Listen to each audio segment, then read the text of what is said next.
Gipa-reconsider sa probinsya sa Sarangani ang gipagula nga travel advisory sa nasud Canada atong Mayo ning tuiga.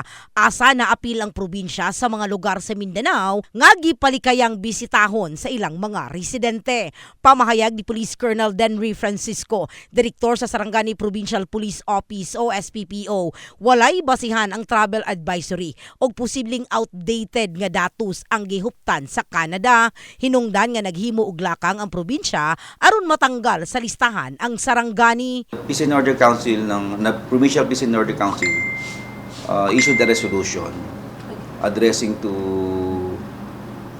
to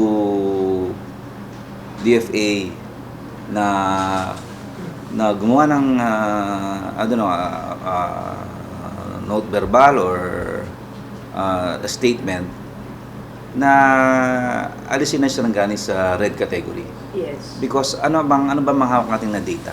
Ang mga data natin, una-una sa crime statistic natin, Yes. which is Sarangani is the most peaceful and most peaceful and safest province in the whole Sorsogon region or Region 12. Second, wala na rin tayong almost insurgency-free na ang Sarangani province. Samtang gibutiyag ni US Ambassador to the Philippines Mary Los Carlson dungan sa pagtambong niini sa Mindanao Business Conference nga nakabase ang pagpagula nila og travel advisory sa nahipos nga crime statistics.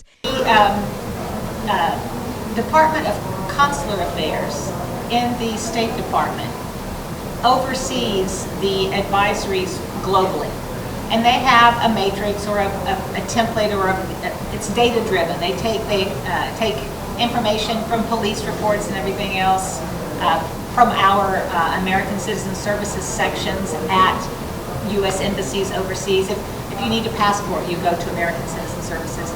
If your passport gets stolen, you go to American Citizen Services. Okay. So they have data at the State Department's Bureau of Consular Affairs that take into account all the data from American Citizen Services requests that would include if you're the victim of a pickpocket, for example, in London or something like that. So they gather all of that data, and that is on the basis of the data that the State Department's Bureau of Consular Affairs makes those determinations. Liyon niini gibutiyag ni Francisco nga girespeto nila ang pahinumdom sa Canada sa ilang mga residente apan gisiguro niini nga luwas bisitahon ang probinsya.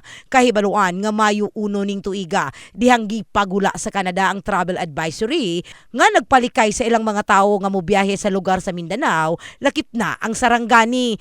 Nanukad ang maong travel advisory humandunay nahitabong pagbusikad sa MSU atong Disyembre 2023. In the heart of changing lives. Kini sa Brigada Richelle Gubalani. Brigada News.